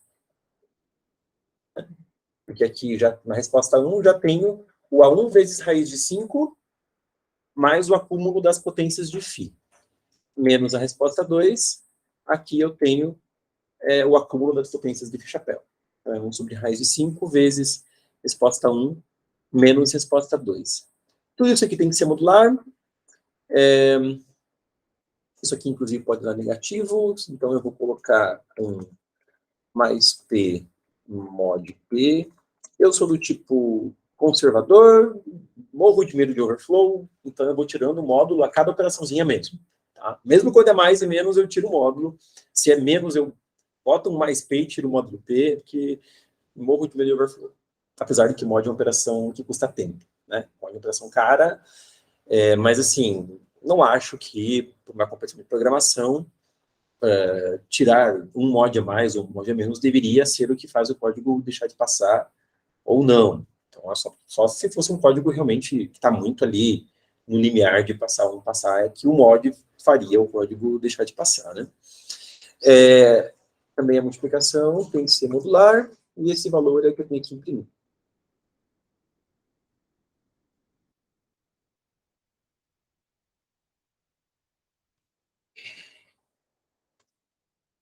Beleza. A função main é isso. Deu para entender? Né? Especialmente quis brincar aqui com a SEG como se ela já estivesse funcionando, para a gente entender bem como que as escolhas, né, de implementação que a gente fez para poder seguir para rodar as funções da SEG. Então, assim, relógio, ok, 8h04, tudo bem. Bom, vamos implementar as coisas da SEG. A gente vai começar pelo mais fácil, que é o build. Estava comentando antes de começar, inclusive, a oficina. SegTree, especialmente com Lace Propagation, é uma coisa que é bom vocês terem experiência de codar em vários problemas. É bom ter no caderninho várias implementações, vários problemas que vocês possam passar utilizando. Mas é o tipo de coisa que cada problema vai exigir uma implementação um pouquinho diferente de SegTree. Você vai ter que adaptar a implementação, né? Esse problema é de soma de intervalos, se é de mínimo de intervalos, se é de progressão geométrica, ou se é uma constante que está somando, tudo isso muda alguns detalhes da implementação, então não é o tipo de código que está no caderninho, você copia sem pensar no que está fazendo, né? Então, a experiência aí é o que vai ajudar a não fazer besteira. Eu vou ter aqui a função build st, recebe uma sectRe s, de referência, né, claro. O nó P, que corresponde ao segmento LR, um código recursivo. A base da recursão é quando L é igual ao R. Nesse caso, a gente vai pegar e vai gravar no nó P, o valor AL. Só que a gente quer gravar não só o AL, a gente quer gravar o AL vezes raiz de 5.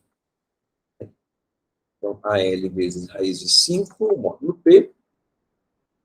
E a gente vai fazer um build que retorna um valor, para na hora que quebra a recursão ficar mais fácil. Você pega, cada nó já retorna o que grava no nó, porque daí o pai já pega o resultado dos filhos e já calcula o seu próprio valor, né? Então, vou fazer aqui um return. Se não é a base, eu tenho que quebrar o nó à esquerda e o nó à direita. Para quebrar, vou já calcular aqui o mid, L mais R sobre 2.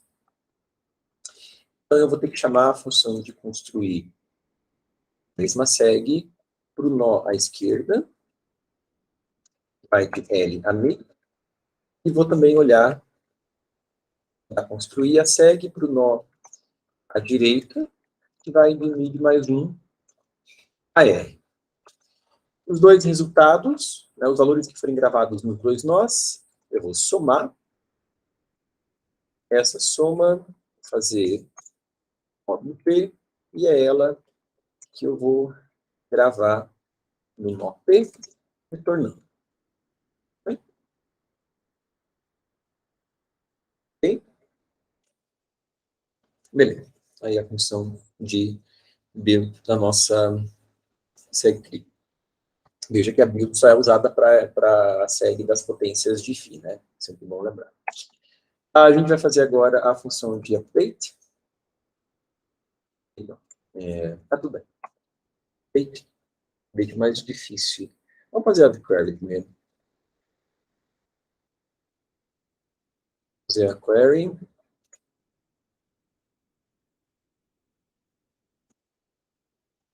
Então, código recursivo, digo o nó que eu quero, junto com o nó já digo ao qual segmento ele corresponde, é mais fácil fazer assim, e o intervalo sobre o qual eu estou fazendo a query. Primeira coisa é ver se o nó tem lazy. Isso é a característica de código de SegTree com Lazy Propagation. A primeira coisa que você faz, tanto na query quanto no update, é verificar se o nó tem lazy. Então, eu vou olhar ver se o nó tem lazy. Se está com lazy maior que 0, se está, eu preciso zerar o lazy. Para zerar o lazy, eu tenho que atualizar, fazer uma atualização do valor do nó P e mandar lazy para baixo. É uma operação que vai aparecer aqui e depois lá na função de update também vai aparecer. Quando eu quiser fazer o update mesmo do nó, também tem a mesma coisa. Se o segmento do nó cai dentro do intervalo, eu tenho que fazer a atualização do nó e mandar lazy para baixo. Para não ter código duplicado, é um código não lá muito simples, né? Para não ter esse código aqui e esse código copiado na parte que trata de zerar o lazy no update e da parte que trata de atualizar o valor do nó no update, eu vou criar uma função chamada updateNode. Atualizar o nó P, que corresponde ao segmento LR, com um determinado valor. E o valor é o S-lazy P, né? O valor que está ali de lazy acumulado para aquele nó. Então, acumula esse valor no valor do nó e zera o lazy.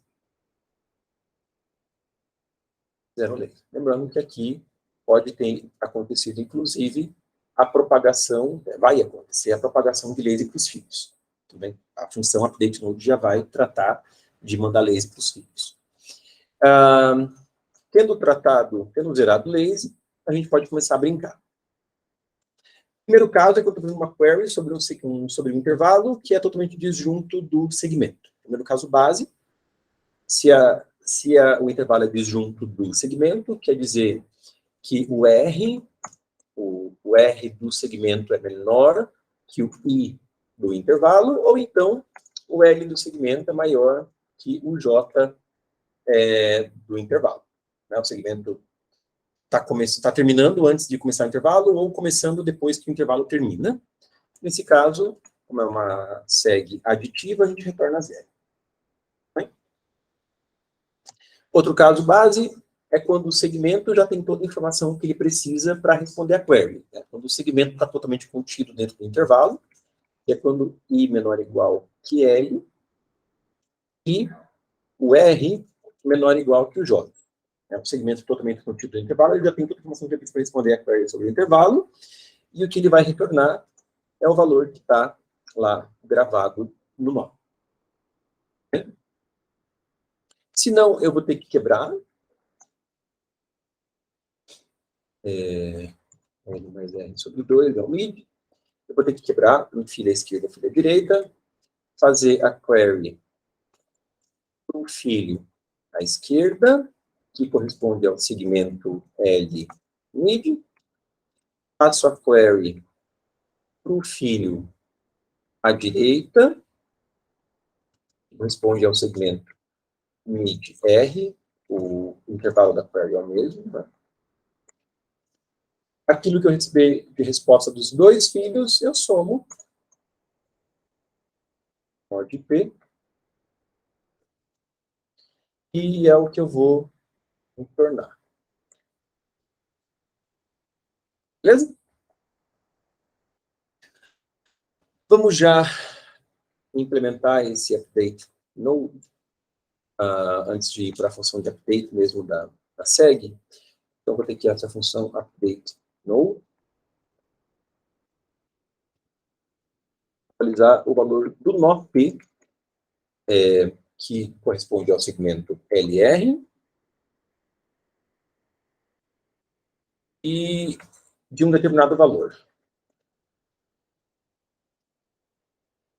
Então,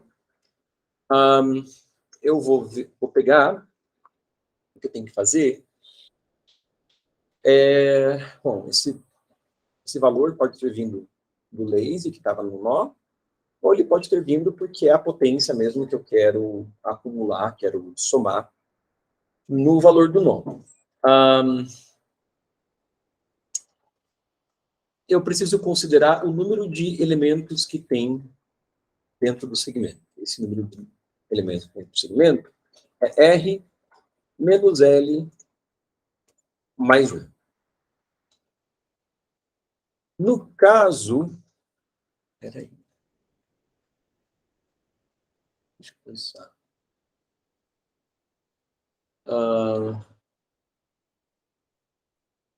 eu preciso olhar, porque assim, eu sempre vou pegar essa quantidade de elementos, chamar isso aqui, bagunçar um pouquinho. Chamar esse cara aqui de K. Então, são K potências da base, né? De B0, B1, etc., até B menos 1. E eu preciso somar para colocar dentro do valor do nó. Só que o que está em jogo é que essa soma dessas potências eu vou estar multiplicando por um fator, que é esse fator duval. Tudo bem? Então, se esse fator duval veio de um lazy, sei lá, eu tinha um lazy de 10 na quarta, e o meu nó cuida de 3 posições, então é a base na 0, base na 1, base na 2, que eu vou estar multiplicando pelo fator de 2 na quarta, que tinha lá de lazy, tudo bem? Ou de lazy, ou que veio de cima na operação de update. Então, esse valor que eu passo aqui para a pressão do nó, ele corresponde justamente ao deslocamento, né, das potências por onde eu quero começar o acúmulo. Então, se é para começar a partir da potência 2, o valor do val vai ser justamente a potência 2. Se é para começar a partir da potência 5, o valor do val vai ser justamente a potência 5. Né?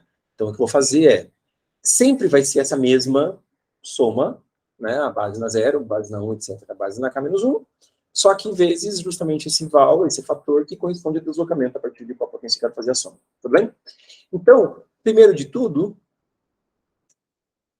eu vou pegar aqui essa soma, que é a soma dessas potências. Né? Então, eu vou ter que olhar a potência R menos L mais 1 menos 1. Tudo bem? Porque é a base elevado ao número de elementos mais 1, menos 1, dividido pelo denominador. Tudo isso aqui tem que ser modular. Esse menos 1, até do menos 1 eu tenho medo disso aqui virar negativo, porque vai que a potência virou 0, módulo P, sei lá, se fosse uma... Enfim, se fosse um múltiplo de P poderia acontecer, eu acho que não tem chance, mas sei lá. Então, como tem um menos ali, eu vou fazer um mais P mod P, porque eu sou medroso. E eu tenho que pegar ainda e dividir pelo denominador, né? Então, pegar e multiplicar pelo denominador, porque o denominador já é o inverso multiplicativo, né? Eu coloquei lá no denominador já é o inverso multiplicativo da base menos 1. Tudo bem? Então, é a base elevado ao número de elementos mais 1, menos 1 sobre a base menos 1. Ok? E isso, claro, tudo na aritmética modular. Isso aqui eu vou pegar essa soma e multiplicar pelo meu val. O valor, que corresponde ao deslocamento das potências. E esse cara é o que eu vou acumular no valor do nó. A soma, vou lá e tiro o módulo. Beleza? Tendo feito isso, eu ainda preciso saber se desce lazy para os filhos. Para saber se desce lazy para os filhos, tem que ter filhos. E eu tenho filhos se o L é menor que R. Se eu tenho filhos, eu vou acumular para o lazy do filho à esquerda o próprio valor. Né? O valor que estava deslocando as potências para o nó, desloca, é o mesmo deslocamento que vai para os filhos à esquerda. Claro que isso aqui, depois que faço a soma, tem que tirar mod. Agora, para os filhos da direita, já é um pouco diferente, porque para os filhos da direita tem que avançar algumas potências, certo? Não é, se o deslocamento era val, agora não é mais val. É val vezes a quantidade de potências que eu tive que avançar. A quantidade de potências que eu tive que avançar seria o mid mais 1 menos L. Bem? Por exemplo, se eu estou lá no nó... É vezes. Isso aqui, eu estou falando da quantidade primeiro, tá? Depois eu trato de juntar isso com o val. Então, por exemplo, eu estou contando quantas potências tive que avançar. Então, eu estava lá no segmento 0,7. O filo à esquerda é 0,3. O filo à direita é o 4,7. Se estava com o val de 2 na 3, para o filo à esquerda, tudo bem, o lazy que vai é 2 na 3. Agora, aqui, como já foram as potências 2 na 3, 2 na 4, 2 na 5, 2 na 6, foram 4 potências que eu já usei, eu tenho que começar com justamente o mid, que é o 3, mais 1, determina onde começa o segmento do filo à direita. Tudo bem? Então, menos L, no caso aqui é o 0, dá a quantidade de potências que foram usadas. Então, 4 menos 0, foram 4 potências usadas, fica 4 mais 3. Então, eu tenho que pegar o 2 ao cubo, que é o valor que desceu, vezes 2, que é a base, né? Aqui no caso, fazemos mais 2, é 2 ao cubo, vezes 2 na quarta. Que no caso seria 2 na sétima. Eu já avancei 4 potências. Beleza? Então, aqui tem que calcular, tem que olhar, né, consultar a potência mid mais 1 menos L. Beleza? Mod P na multiplicação e mod P na soma também.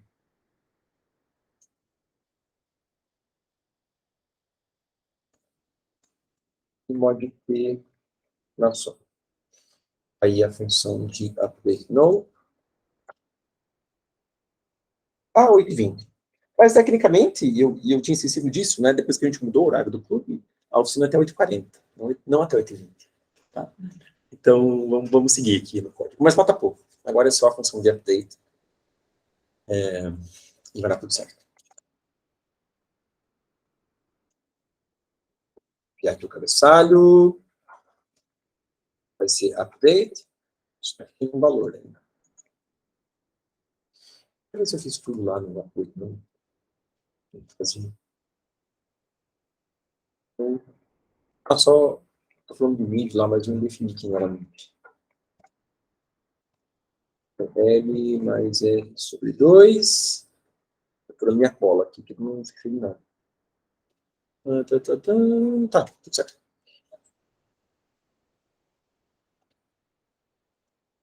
Vou fazer o update na rede da SEG mesmo. Primeira coisa que a gente faz é zerar lazy, se tem lazy. Então, pode ficar igualzinho. Aí a gente vai para a base, né? A base é quando o update é de um intervalo que é totalmente disjunto do segmento do nó. Se é o caso, cuidado, né? Essa sempre é a pegadinha com SciTri, é achar que tem que retornar 0 aqui. Você não vai retornar 0. Você vai retornar o valor do nó. O update, a gente coloca um valor de retorno para que quando você quebra, né, quando um nó quebra a recursão dos filos à esquerda e à direita, ele tem que atualizar o seu próprio valor depois. Ele vai pegar o que retornar o filo à esquerda e que retornar o à direita e fazer a soma, né, para fazer o update, para fazer a sua atualização do valor do nó.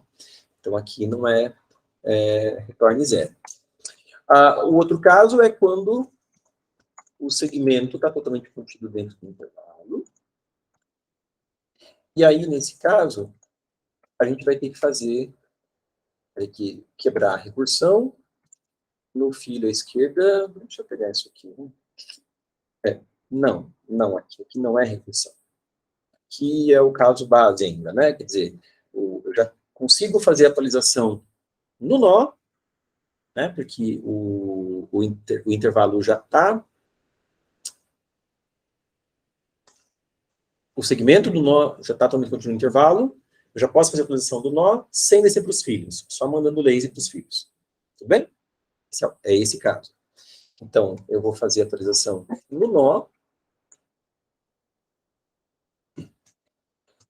E o valor, val, aqui, eu chamei de val, foi um pouco infeliz, porque lá na main, quando eu chamo essa função, eu estou passando para essa função o expoente do valor. Então, primeiro que eu vou aqui, estou usando a versão curta, que é para não ter que digitar muito. E aqui não vou chamar de val, então vou chamar de m, que é o expoente. Tá? Porque o valor mesmo da atualização do nó é a potência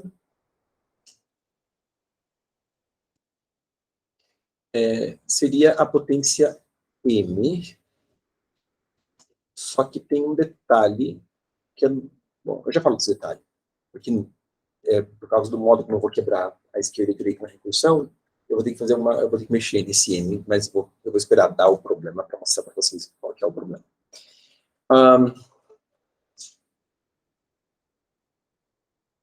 Beleza. Return. Já retorno, né? Lembrando que o update node já faz a propagação do laser, inclusive, os filhos, então tá tudo bem. Senão eu vou ter que quebrar a recursão. Vai para o filho à esquerda. E JM. E agora, olha só, né? Vai para o filho da direita. Mid mais um R. Intervalo LJ. Mas qual que é o novo expoente, né? Se eu ficar passando, vou colocar aqui o M mais mid, seria mid mais um ZL, começa a me dar problema lá na função de update node, porque aqui na função de update node, eu contava, aqui eu estou contando quantas potências foram usadas para fazer deslocamento, tudo bem? Mas esse quantas potências foram usadas para fazer deslocamento é em referência ao update de todo o intervalo IJ, a partir de qual potência eu comecei, tudo bem? Se eu esqueço, porque olha só a contradição que está acontecendo aqui na informação que está passando na recursão.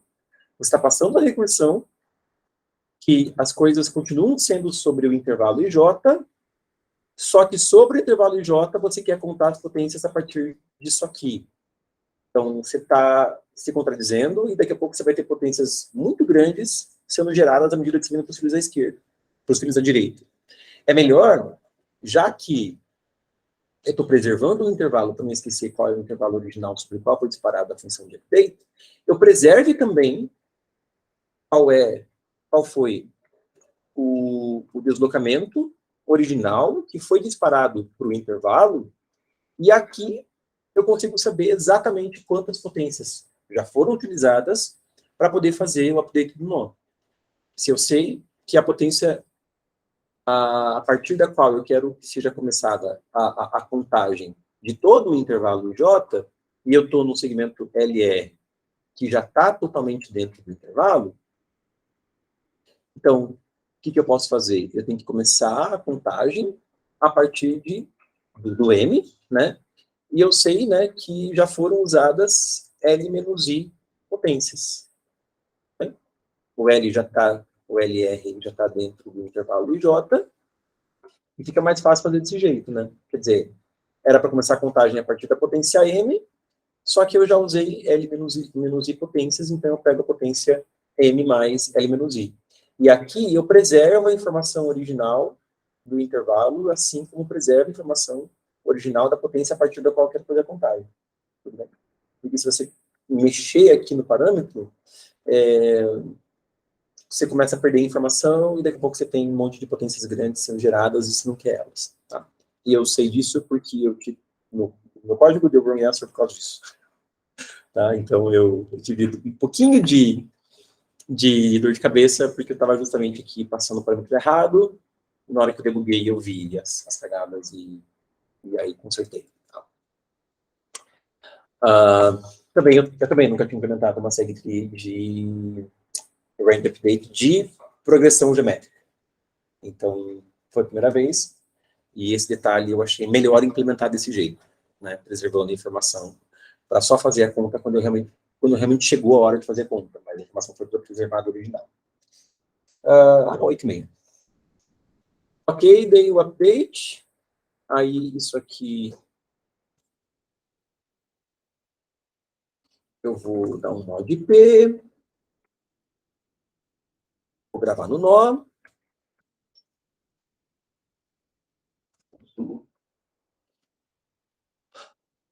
A função de update, eu acho que é só. E é isso. Não tem mais nada para codar. Update, query, update node, assim, a gente não precisa de expansão binária, porque a gente fez a pré-computação das potências. Vamos compilar e testar, e qualquer coisa eu olho na minha colinha para encerrar a oficina mais rápido.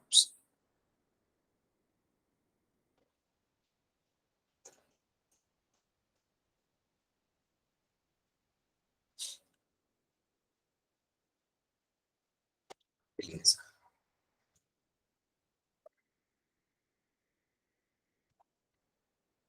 Call no unused result, não quero que os warnings chatos do scanf.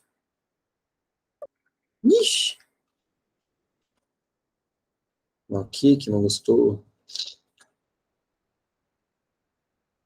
Ah, ficou tudo. Não, não ficou tudo bom. DEM vai ser inicializado depois. Aqui é a história. Funciona ali da struct.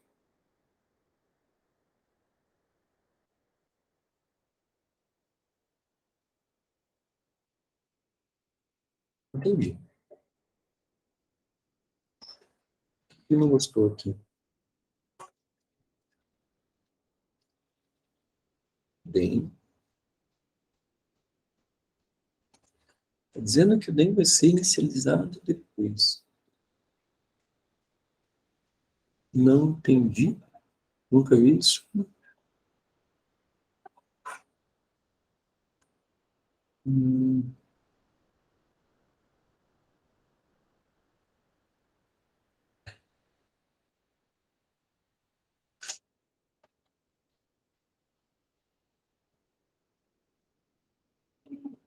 Deixa eu ver.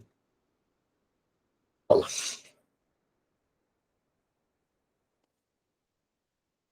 Quer dizer, o cara é tão ruim que ele coda colando e ainda cola errado, né?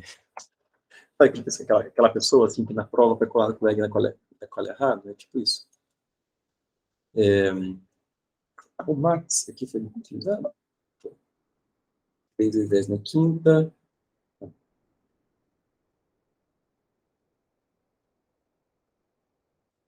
Eu vou dando e explicando, tentando explicar. Tá igual, só muda a ordem das coisas aqui. Estamos utilizando o D e o D em primeiro. Não sabia que fazia diferença, mas... Quer dizer, a inicialização tem que ser na ordem, né? Os parâmetros, não sabia. É só se for isso.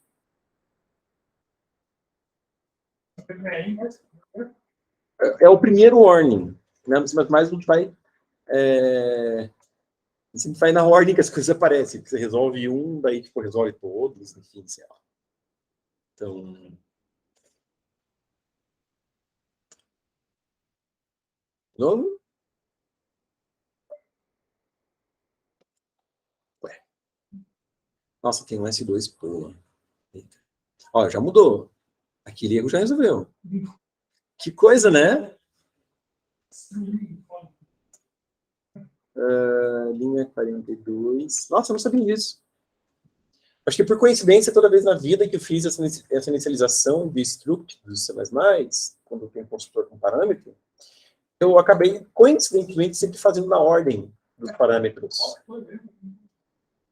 Estava o be e o then primeiro e depois os arrays. Só que a ordem da declaração é essa. Você tem que seguir a ordem da declaração para fazer a inicialização dos atributos.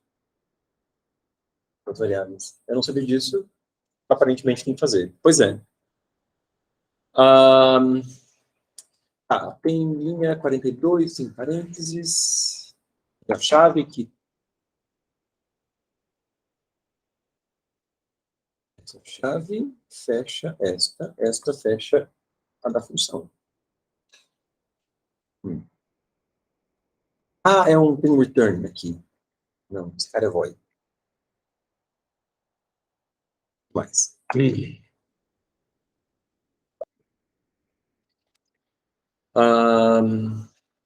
Já chego lá no long. Expected, lá na linha 69.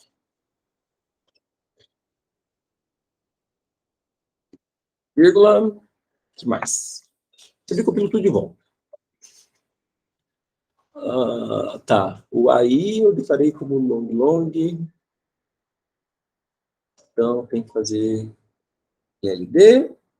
Já vi que tem um S2PO também, né? S2PO. S2PO. E aqui, olha só, S2.PO. Isso lá na SEG2. Mas, não foi declarado. Não tinha sido. Enfim. Beleza. Lá compilou. Vou pegar a entrada.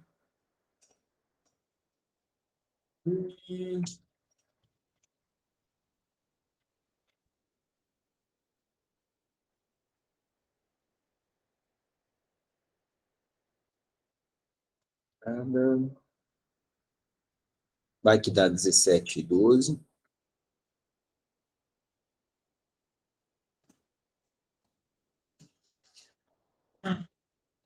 Deu 17 e 16. Então tem alguma coisa errada. Eu não sei o que é. Eu vou ter que debugar. Eu vou, então, fazer um vídeo depois e anexar. E eu vou para vocês o erro, tá? Alguma coisa aí. Fiz de errado. E acho que olhando assim... Mas esse código que você configurou e testou agora é o código que você acabou de implementar. É o código que eu vou implementar, não é o código do ensaio. O código do ensaio passou. Tinha submetido, ele passou. E era esse código aqui. E sei lá o que eu fiz errado, depois eu olho. Porque... E na sequência aí eu debugo e a gente vê lá o que eu cometi de erro na hora de copiar, explicando e tentando organizar as ideias para explicar. É sempre uma tarefa lá, não muito legal. Gente, obrigado. Então, boas férias para vocês. Obrigado por estarem comigo ao último fim do ano. Foi legal. Valeu, pessoal. Até mais.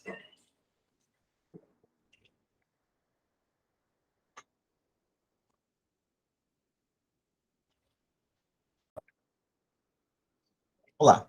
Então, rapidinho aqui a gente vai apresentar onde estava o erro no código. Foi bem...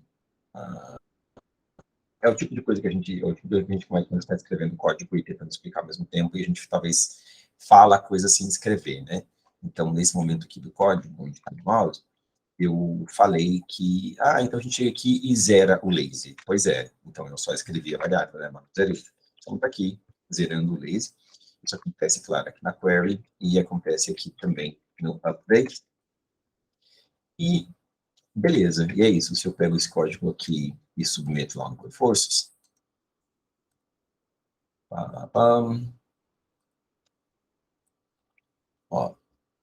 estou submetendo o mesmo código. Ups, tem que selecionar o arquivo, né? No file chosen. I have submitted exactly the same code before. Sim, eu acabei de pegar esse código e submeti para ver se estava funcionando. Vou colocar um comentário aqui, só para enganar o Codeforces.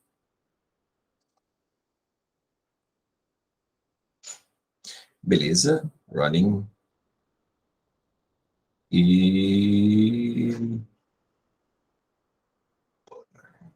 Passou. Beleza, pessoal?